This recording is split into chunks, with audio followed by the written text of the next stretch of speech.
मुंबई से इस्माइल बाटलीवाला का पैगाम। गुर्जर समाज के नाम देश के विद्वानों में शुमार, प्रसिद्ध समाजसेवी, उद्योगपति, लेखक, कवि, राजनीतिक चिंतक, व्यापारिक चिंतक, आर्थिक चिंतक इस्माइल बाटलीवाला को सुने चित्रकूट गुर्जर चिंतन शिविर। क्या आपने इंटरव्यू में क्या कहा?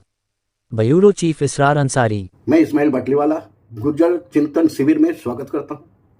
आदरणीय समाज के वरिष्ठ जन, माताएं, बहनें, युवा साथियों, किसान भाइयों, विद्यार्थियों और मेरे प्रिय समाज बंधुओं, आज मैं आप सबसे एक सवाल पूछना चाहता हूँ। क्या हमने कभी रुक कर ये सोचा है कि आज़ादी के 77 वर्ष में हमने क्या खोया और क्या पाया है? क्या हमने ये जानने की कोशिश की है कि हमारा समाज आज जिस स्थिति में खड़ा है, क्या हमारी नई पीढ़ी उस दिशा में आगे बढ़ रही है जिसकी कल्पना हमारे पूर्वजों ने की थी?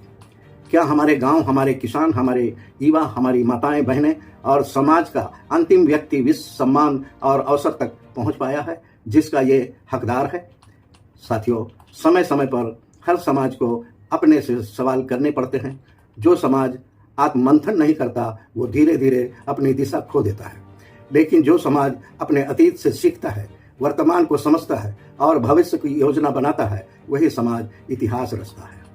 आज आवश्यकता है किसी व्यक्ति विशेष की नहीं बल्कि सामूहिक चिंतन की है। आवश्यकता किसी एक नेता की नहीं बल्कि पूरे समाज की सहभागिता की है।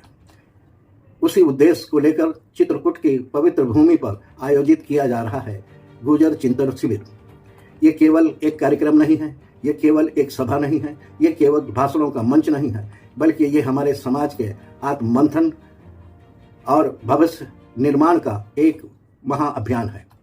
साथियों, जब समाज का हर व्यक्ति अपने अनुभव साझा करता है तब समाधान जन्म लेते हैं। जब बुजुर्गों की दृष्टि और युवाओं की ऊर्जा एक साथ आती है तब परिवर्तन का मार्ग खुलता है। जब किसान, विद्यार्थी, व्यापारी, कर्मचारी, बुद्धिजीवी, महिलाएं और युवा एक साथ बैठकर अपने समाज के बारे में सोचते हैं तब समाज की नई दिशा तय होती है। इस चिंतन शिविर में समाज का हर व्यक्ति महत्वपूर्ण है। आपकी बात महत्वपूर्ण है, आपका अनुभव महत्वपूर्ण है, आपका सुझाव महत्वपूर्ण है और आपका विचार आने वाली पीढ़ियों का भविष्य बदल सकता है।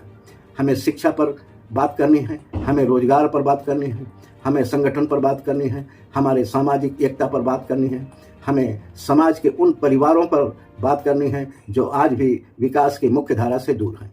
हमें यह भी सोचना है कि हमारे बच्चे और युवा कल किस दिशा में आगे बढ़ेंगे। हमें यह भी तय करना है कि आने वाले वर्षों में हमारा समाज केवल संख्या में बढ़ा नहीं बल्कि शिक्षा, नेतृत्व, संस्कार और उपलब्धियों में भी बढ़ा हुआ है। प्रिय साथियों, किसी भी समाज की असली ताकत उसकी एकता होती है। जब हम बढ़ जाते हैं तो हमारी शक्ति कम हो जाती है, लेकिन जब हम एक हो जाते हैं तो हमारी आवाज़ दूर तक सुनाई देती है।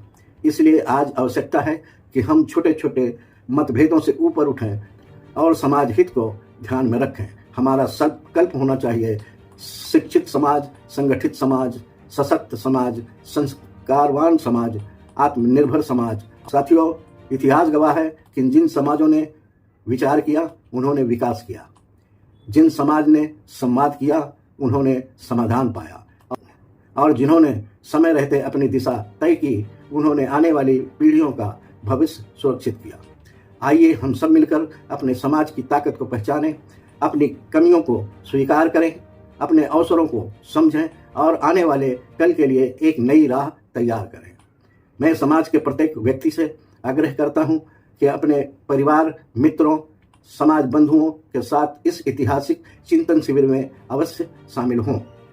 दिनांक 26, 27 और 28 जून 2026, समय 10 बजे से 5 बजे शाम तक, स्थान देवस्थल आश्रम, ग्राम गढ़ा, चित्रकूट, मध्य प्रदेश। आइए हम केवल दर्शक बनकर नहीं बल्कि परिवर्तन के सहभागी बनकर आएं, क्योंकि आपका एक विचार समाज का भविष्य बदल सकता है। चिंतन से समाधान, समाज से सरकार, समाज से राष्ट्र और समाज से संयुक्त राष्ट्र तक का मार्ग खुलता है। आप सभी से निवेदन है कि अधिक से अधिक संख्या में उपस्थित होकर इस महाअभियान को सफल बनाएं। जय हिंद, जय गुर्जर समाज।